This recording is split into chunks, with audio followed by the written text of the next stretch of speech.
This is Jewish Spotlight, a weekly television program presented by Chabad Lubavitch of Long Island, featuring various aspects of modern Jewish life and Jewish culture.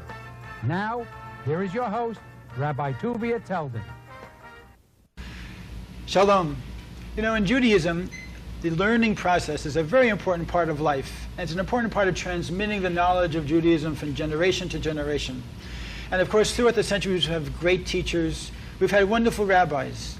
But there's been a unique type of teacher that is not talked about too often, but nevertheless deserves a lot of attention because it's a way of communicating ideals and values and principles and life itself in a beautiful and most pleasant manner. And that is what's called in the Hebrew the Maggid. Now the Maggid is a name we're going to go into a little bit because we have with us somebody who has written many books about the Maggid. And I want to introduce him because we're going to have a very interesting time learning about the power of a story.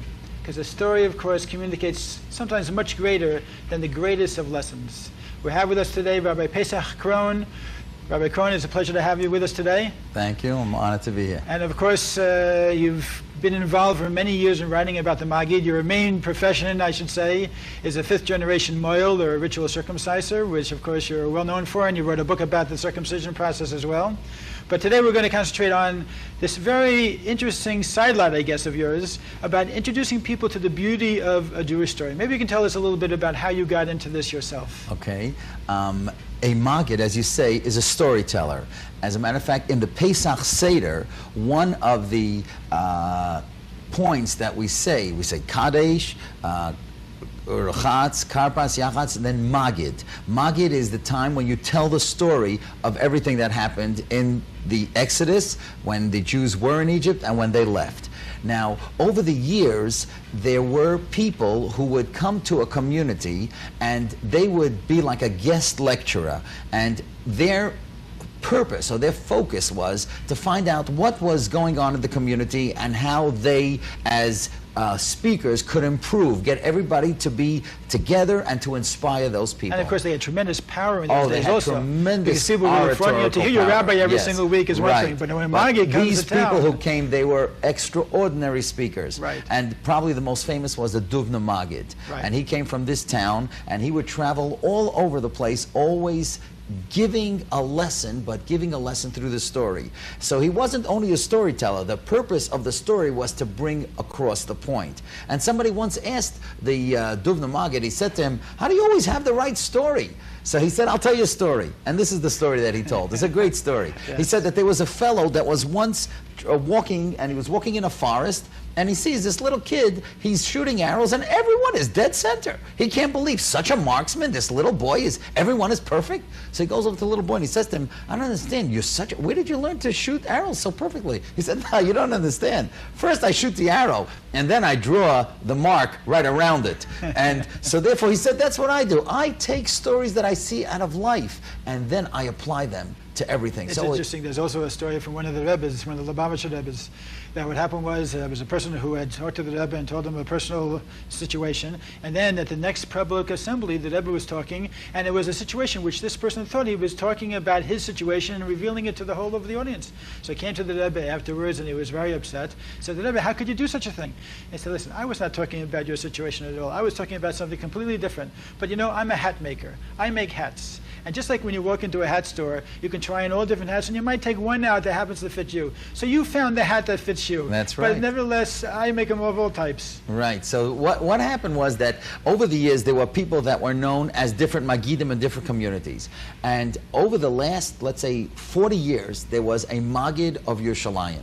His name was Rabbi Shalom Shvadron. He from was the city of Jerusalem. From the city of Jerusalem. And he was a tremendous speaker. He spoke all over Israel. Everybody knew him.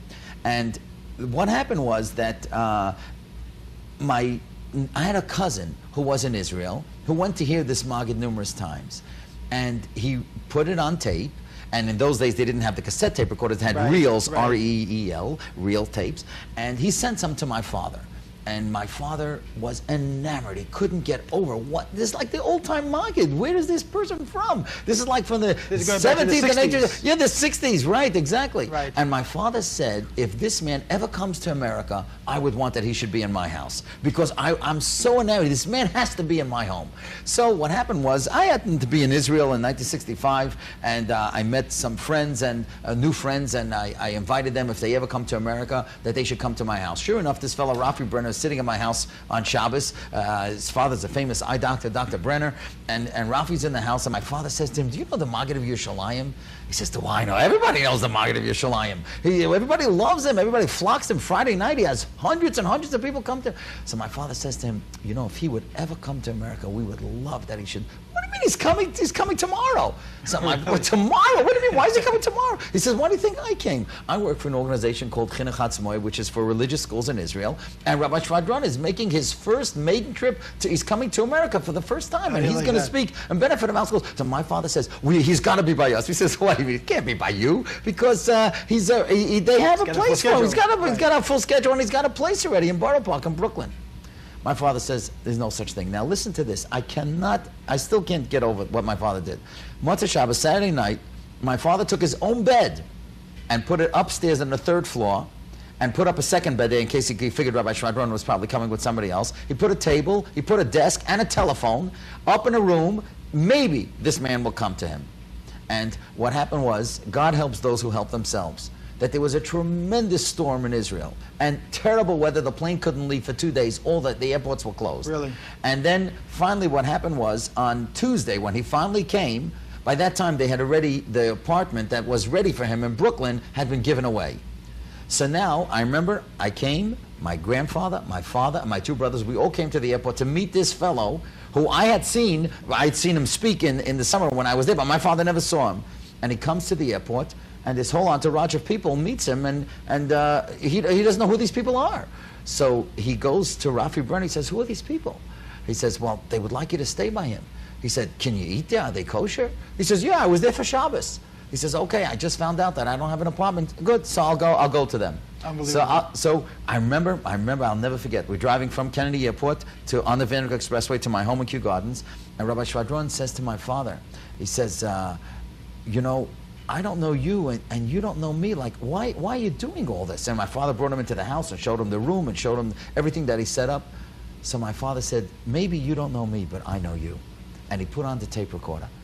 And Rabbi Shvadron was amazed. He couldn't believe how in America, it's not like today that the communication is so open. He couldn't believe, how did you get these tapes? This is my voice. These are my speeches in Israel. And my father said, I have a nephew that used to follow you in different places, and he sent it. And we know your stories and would like you to be here. And would you believe he stayed for 6 months? Really? And he became part of the family. So you collected his stories? So what happened was, my father had a tape recorder on the whole time. Right. And every time Rabbi Shvadron came down to eat breakfast, lunch, or supper, whatever the tape recorder was on, he would come at night and my father would follow him around. I was in school in those days. But the thing was like this. What happened was, it's not to be believed, my father was not an outwardly emotional person like I am. He was more quiet, more reserved, but he got to love this man, and this man loved him so they were like brothers. To the point, when he went back, after the Passover holiday, he went back to Eretz Yisrael, and he said, I can't go from the diaspora to Israel by plane. I got to go by boat. I got to thaw out. This transition is too much for me. So he went by boat. We're sitting Shabbos at the table, and my father says to us, he says, wouldn't it be great if I would go to Israel and meet Rabbi Shvadron coming off the boat? And we said, what, Papa, you don't even have a passport. And he said, no, but I want to do it. And if my father wanted to do something, there was no way to stop him. So he and my mother, they got passports, and they went to Israel. They flew to Israel, and they were introduced by my nephew, by my cousin, my father's nephew, to Rebbetzin Shvadron, who was going now to go to Haifa to meet her husband.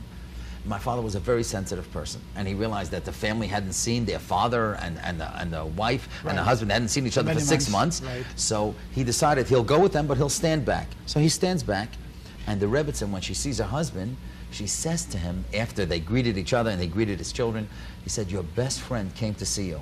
So Rabbi Shvadron said, my best friend is in America. And then he walked out, and they embraced, and they held each other, and they cried. And they spent the next 2 weeks together. Very but nice. what happened was, that when my father came back from that trip, that's when he got sick. And he became very, very ill, and eventually he passed away from that illness. And the Talmud says that God always sends the remedy before he sends the illness. And the remedy for my family was Rabbi Shvadron, because then he came back after my father was gone already a few months, and he came back during that year. And I'll never forget, we all went to the boat to see him. And he came by boat. We went, my mother and my brothers and sisters, and we all went to greet him. And we were waiting to see what would he say to my mother. This was the wife of his best friend, who he didn't think that he would never see again. They thought they would have a long, long relationship. And I wrote about this in the introduction. When he saw my mother, he just sat down on a chair in that terminal and he started crying. And those tears, I wrote that the man of a million words had none, but the tears on his face, that showed that he related to our problem. And what I understood afterwards is when he was 7 years old, he lost his father. And he always, always was sensitive to a widow. And that's why he came back, because he knew what his mother went through when she was a widow. And now he understood what we were going through as orphans. And again, he stayed in the house, and he literally became like my virtual grandfather. And we became very, very close. Interesting. And he said to me, because he knew that I had to leave the yeshiva at that time, and that's when I became a moil. I had learned Milah from my father, but now I had to support my mother and my six younger brothers and sisters. Circumciser. I became a full-time moil. And he said to me, God will take care of you. Because you gave up everything, you gave up what you're learning, so that you should be able to support your family. And he gave me tremendous encouragement. And I used to go around with him, and we became very close, and he told me all his stories. And so where did he get all of his stories from? Over the years, he had written them down, and he had heard them from many people. And years had gone by when he would come back and forth, and I never even occurred to me to write his stories. But after I wrote the book on circumcision, Bris Milah for Art Scroll, I called Rabbi Shvadron in Israel, and I said, you know, that you speak Yiddish, that's your primary language, but the young people in America, they don't speak Yiddish. Why don't you let me write down your stories, and we'll be able to put a book out together. Right. And he thought that was a great idea. And there was one story that he told, I'll never forget the first time he came to America. He told this story that really turned me on to him, because this is the type of story that a Maggid tells that everybody can relate to. And I'll never forget, it was about himself. He told the story, he was sitting and writing one day in his home, and his wife runs in, and she says, a little boy, Meirke, fell, and he got cut over the eye. We've got to take him to the doctor. His parents are nowhere to be found. So he was a heavy man, Rabbi Shvadron, but he stopped his writing, and he ran out in his shirt sleeves and without a jacket, and he picked up this child, and he's running up the hill. And in Israel, when anything happens, you know, a big crowd follows. All the little kids. What happened was Meirke was a thin boy, and a heavy boy was sitting on top of him like the horse on a carriage. This kid should have been the rider, but you know, the fat guys, they take advantage. So he sat on this little boy, and this guy fell face first on the ground, and he got cut. So now he's running, holding this little Meirke, and coming down the hill. She didn't realize, this old woman, she didn't realize that it was her grandson. But she sees Rabbi Shvadron running with a child, and he's huffing and puffing, and she says to him, Rabbi Shvadron, take it easy, God will help, take it easy, don't be so excited, well, what's the rush, God will help, don't be so excited. And he told me he was just waiting to see what she'll say when she realizes it's her grandson. And then as he's going up the hill, and all the kids are following, and she's coming down the hill, she realizes, wait a second, Rabbi Shvadron doesn't have a son that age. So she says, oh, don't worry, the Eibusher telephone, God will help, don't worry, stop getting so excited. And he's smiling to himself, running with this child towards the doctor. And once she sees it's her son, she's yelling, Meirke! Look what happened! So one woman yells from upstairs, don't worry, God will help, everything will be fine. So Rabbi Shvadron always says from that lesson, when it's my Meirke, the whole world is turning over. Right. But if it's somebody else's problem, don't worry, God will help. That reminds me, that's the difference between minor surgery and major surgery. Yeah. Minor surgery is when it happens to you, and major surgery is when it happens to me. That's great. That's a great line. That's a great addendum to that story. But you see, that's a typical story that he would tell, that everybody gets a laugh, but everybody gets the message. Right. In other words, it's a way of communicating important principles of life. Very important and sometimes, you know, parents, of course, sometimes grab for some meaning, something something to be able to give their children. And very often they fumble and they don't know what to say, and they'll say it the wrong way, and they'll do it in a disciplinarian way. If they had a story on their fingertips to be able to use, hey, listen, let's sit down and read this story, whether it be from Chicken Soup, or whether it be from Small Miracles, or whether it be from any of these places, books. or the Maggie books, of course, that's right. Then it's a way of communicating about having courage in life, about how to take care of certain personality defects, even about how to look at another person. What all these books are about. Now, the first book that I wrote was only his stories. That's why it's called The Maggid Speaks. That's the first one here. Okay. And this is called The Maggid Speaks. And this is the picture of Rabbi Shvadron speaking. At this happened to be at a bar mitzvah. It happened to be somebody shot these shots. And the idea is, in the beginning, in the middle, he's laughing, but then at the end, it's a powerful punchline because he brings across the point. And he tells them. Now, after I wrote this book, it's about 100 stories. I figured, what else is there to write? There's nothing finished. I took all his best stories. Then people said to me, hey, wait a second. And I never forget, Rabbi Sherman was in South Africa. And he said, you know, I was in a classroom, and the Rebbe, their teacher, was teaching the kids from your book. You have an obligation. You've got to get more. I said, where am I going to get stories? He said, you've got to ask other people. Go back to Rabbi Shvadron. Maybe you'll get more from him. Go to other rabbis. Everybody's got a story. And then that's what happened. I started going to different people, and then once I wrote a story, people said, hey, wait a second, if this guy can write a story, maybe he can tell a story. And then I started a whole new career. I always felt that I could speak, but I never thought that I could be a public speaker. But people started calling in every place that you go, whether it was in England, in Switzerland, in Israel, in Canada, in Cleveland, in Miami. Everybody's got a story. But the point is, you got to listen to all the stories. Not all of them are good, but you got to listen, because you never know when that one story comes, and it's just so unbelievable. And some of them are so powerful, obviously. Oh, wow. Share with us a story that you consider, or that you've seen the effect that it's had on people. This is one of the greatest stories that I've ever told. And as a matter of fact, this story is so powerful that I know that it's been on the internet in so many different sites since I printed it in the most recent book, Echoes of the Maggid, and Chicken Soup for the Father's Soul just printed it as well. Yeah, I don't know how they got a hold of it. Somebody in Israel had sent it to them, and they printed it. Okay, it's just unbelievable. This is great. Now, there is a school in Brooklyn called Chush. Now, this school is for children that are learning disabled. And what happened was there's some kids that go to that school. They'll always be in that school. Some are mainstream to other schools, and some are partly in that school and in a regular school over the weekend. So this little boy, Shaya, his name is, and he was in this school, Chush, and he goes to a regular school, Darkei Torah, on Sunday. And the father of this boy, very prominent fellow, he, at the Chush dinner, said, he once asked a question. He said, where's God's perfection? Everything that God does is so perfect. How come my child is learning disabled and he doesn't understand like every other child? Where's God's perfection? He said, I'll show you God's perfection. And he tells this story. He brought his son to the regular school on a Sunday afternoon, and the kids were playing a ball game. They're playing a baseball game, and Shia wants to join. But it was in the middle of the game, and Shaya's father told me, he said, I knew my son can't hold a bat straight. So how are we going to get him involved? So he goes over to one of the kids in the field. He says, you think my Shia could get into the game? So he says, look, it's the 7th inning. We're losing by 5 runs anyway. Put him in short center field. We'll let him get up, once in the 9th inning. Fine. Sure enough, God helps. The team scores a whole bunch of runs. Now it's the bottom of the 9th inning. It's 2 outs. The bases are loaded, and Shia is supposed to be up.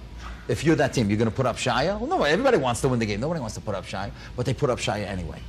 And the pitcher realized that Shia does not know how to hold a bat. So he walks in a few steps, and he lobs the ball in so that Shia should be able to hit it. Really? And Shia swings and misses. So then one of his teammates comes up and holds the bat together with him, and the pitcher lobs the ball in. And together they hit a little grounder to the pitcher. And the pitcher could have thrown to first, the game would have been over. But instead he takes the ball and he throws it way into right field. And everybody starts yelling, Shia, run to first! Shia, run to first! Shia in his life never ran to first. The right fielder gets the ball. He understands in a second what the pitcher meant to do. He could throw to second and get the kid out, but he understood right away what the pitcher meant to do. So he takes the ball and he throws it way over the third baseman's head. And everybody's yelling, Shia, run to second! Shia, run to second! Shia in his life never ran to second. He runs to second and the shortstop turns him around. He says, Shia, run to third. Meanwhile, all the kids are running around the bases. And he said, the father says, as the Shia was rounding third, everybody's yelling from both teams, Shia, run home! Shia, run home! And they pick him up. He hits the winning grand slam. And the father says, that day, that's the perfection. Those 18 kids, they reach perfection because they understood that a child like that also wants attention, also wants to be recognized, also wants to feel that somebody's special, that he can be special. That's beautiful. And the father said, if those children can reach perfection, then we can do it. And that story is called Perfection at the Plate, because they reached a perfection. And what I bring out when I tell this story is there are a lot of people out there who don't have your family, don't have your friends, don't have your talent, and don't have your funds. But they're also people. They also want you should say good Shabbos to them in shul. They also want to be recognized as people. And that's what we have to do. Not look at those who have more than us, but look at those who have less than us. And those children, they taught us what it means to recognize somebody who has less. And that's one of the most powerful stories I've ever told. That's beautiful. But those are the types of things that even for children also. That's right. Such a beautiful example. As a matter of fact, I'll show you something very interesting. You can sit there all day and you can tell them you're supposed to do this and you're supposed to do this and this is the right way to behave. But when you hear a story, it's worth, what do they say? A picture's worth 1,000 words, but a story's probably worth 1,000,000 words. And I'll show you something interesting. After I wrote these books, and I'm always trying to write new ones, so somebody came over to me and said, why did you write for children? I said, I can't write for children. You know, I write for teenagers, for adults. That's, you know, it's a different talent. Right. But I have a daughter who's a wonderful teacher. She teaches 5th grade and she's a good writer. So I said to her, Chaviva, why don't you, maybe you could try to write these stories on a children's level. And she did it. She took some of the stories and she wrote it, and it was printed by Art Scroll, Maggid Stories for Children, and it did very well. And then she wrote a second book. She took more of the stories. And this story that we're just talking about right here is called Winners. And that's, you know, she renamed it, and she wrote it for children. And it's about, just here's this little boy, as you can see, batting at the plate. And that's that message. And so this is called More Maggid Stories for Children. So I was very proud of my daughter that she wrote that book. And those are the type of stories. This, of course, takes you, I'm sure, all over the world, not only, of course, as you say, to speak, but also to collect stories. Right. Do you find in different cultures, you find different emphasis, different types of approaches? You go to Israel, you find one approach. Do you find any differences depending on the culture you're in? That's an interesting question. I don't think so, because I think that a good Jew is a Jew with a heart. And every Jewish person, whether he's been in South Africa or in England or all the different places in Switzerland, they all have stories that are very meaningful. Of course, when you go to Europe, you hear a lot of Holocaust stories. And you hear, I just heard such a beautiful story. I don't know if we have time for another great story. Please, go on, sure. I just heard this story just a few weeks ago. I was in Italy. There was a family camp. A fellow from England had many families come together, and that's their summer vacation. It was in the Italian Alps. It had nothing to do with Italy, except the mountains were there. And all these religious families came from England with their children. And a woman, Yocheved Khan, told me this story. Such a beautiful, touching story. But again, it's a European Holocaust story. And she said she was born in Amsterdam. And when she was 3 years old, she was separated from her parents because they knew that the Nazis were going to come. So a Gentile woman said to the parents, Shlomo and I forgot her, Esther Levenberg, and said, let me take your child. I will hide her during this difficult period, and I promise you I'll bring her back to you or to a family member after, when things settle down. And so she never saw her parents again because they were taken to concentration camps. But when she was 19, she met someone who knew her parents, and she said, you're the daughter of Shlomo and Esther Levenberg. I must tell you this story about your parents. She said there was a Friday morning when there was a roundup, and all the Jews were taken. All these Jews that were in hiding in Amsterdam, and they were all put on a certain train. And everybody took, I learned a new word, we call it a backpack, it's called a rucksack. A rucksack was things that people took as their final mementos that they were able to take. They couldn't take just much, a few belongings that they took, some pictures, some valuables or whatever. He said, we were all in that train together. And your father was there with your mother, and all the Jews, somehow, all of a sudden, they felt a freedom, because if everybody knew that they were Jews now, there was no point hiding it. And it was getting late, it was Friday afternoon, and it came time to daven, to pray the mincha service, the afternoon service. Now, most of the men knew the afternoon service, so they knew that by heart. But then the Friday night service is a very beautiful service, but not many people knew it by heart, but your father knew it by heart. And there's beautiful songs that they sing, the L'Chadaidi, and he led us in the songs, and it was so beautiful and so meaningful. And then after the services, some people had some food, but Friday night we don't eat until we make Kiddush. And we have the blessing of the wine. And nobody had wine. Nobody, and how could a Jew eat Friday night without making Kiddush? And out of your mother's rucksack, she took 2 challahs. That's what her mother took. When she was running, she didn't take diamonds, she didn't take jewels. She took the 2 challahs with her that she was baking that Friday morning. Unbelievable. And that's what your father made Kiddush on. Because the law is that if you don't have wine, you could make the Kiddush, you could sanctify the Shabbos on challahs. And your father sang the Kiddush on the challahs, and everybody shared whatever there was to eat. And that's a Jewish woman. She's running, and that was the last Shabbos she would ever have. That's what she wanted. Not jewels, not diamonds, the chalas. And that's such a beautiful, it shows what Shabbos is. It shows what a Jewish woman is. It shows where our priorities are. And these are the type of stories that I like to tell and that I have told. And hopefully it can be to teach people what the meaning of Jewish life is all about. And the meaning of life itself. Right. Because, you know, you get into situations where it takes tremendous courage, and you have a person who's a hero in a very small way, perhaps. You don't have to be famous and be all over the place to be a hero. And that's why I think this book, Echoes of the Maggid, the most recent book that I wrote, is so popular because it's about the soldiers. You know, there's books about generals, and I have about the generals. You, so to speak, the generals, the rabbis, the teachers and all. But when you read stories about the soldiers and you think, why, that person could do that, I could do that. I'll give you a small example. I just heard a great story about Rabbi Palm. Rabbi Palm was the Rosh Hashiva of Torah Vodaas, and his children they once found $5 in the street. Now, the Jewish law is that when you find something, if it has a significant sign to it, you've got to put it away, because somebody could say, hey, wait a second, that's mine. It's got a red color, a red stripe or something, but a $5 bill, it's yours. Sure. So he said to the children, we can't use it yet. Somebody feels bad that they lost this money. It's true. According to Jewish law, if you found the money, it's yours. Because how are you going to return it? Nobody can prove that it's theirs. But there's pain here. Somebody had a lot of pain because they lost this amount of money. Let's hold it for a few days, and once that person, wherever that person is, and they get used to the fact that they lost it and they don't feel that bad about it anymore, then we can use it. Now that's a beautiful sensitivity. Of course, the law is that you can have the money and you can spend it. But when a father teaches sensitivity to somebody that doesn't even know, and he teaches that to the children, that's parenting. And those are the type of stories I like to tell. Rabbi Krohn, I want to thank you very much for sharing those stories. And if anybody wants to get in touch with you, what is your phone number?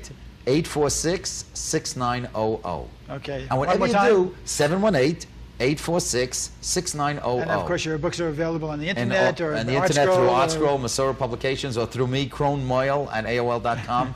Okay. And just don't call me a storyteller, because the idea is a storyteller is just telling stories. This is not Aesop's Fables. This is a person who uses a story as a vehicle to get a message across. Very good. Okay. Thank you very much. All right. Best of luck with you and in your continued success with writing these stories. Thank you. And for the rest of us who are not such great storytellers, or perhaps who haven't written books on stories tapes. Okay.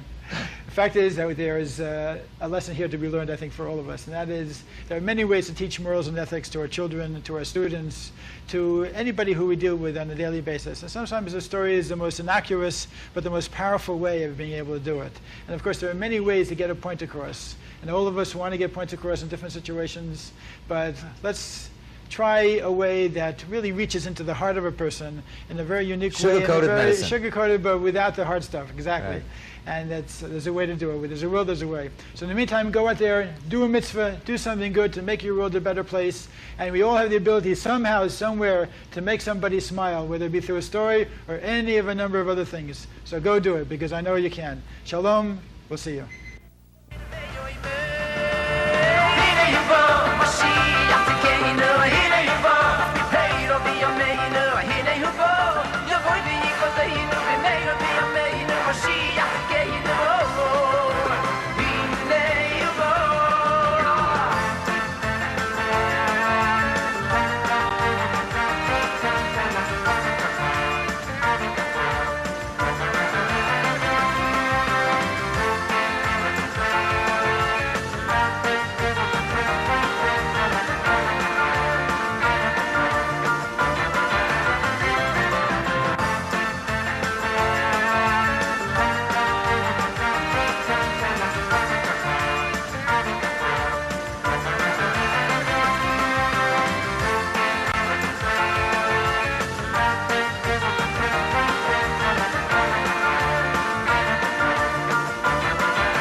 Sis, besim, besim,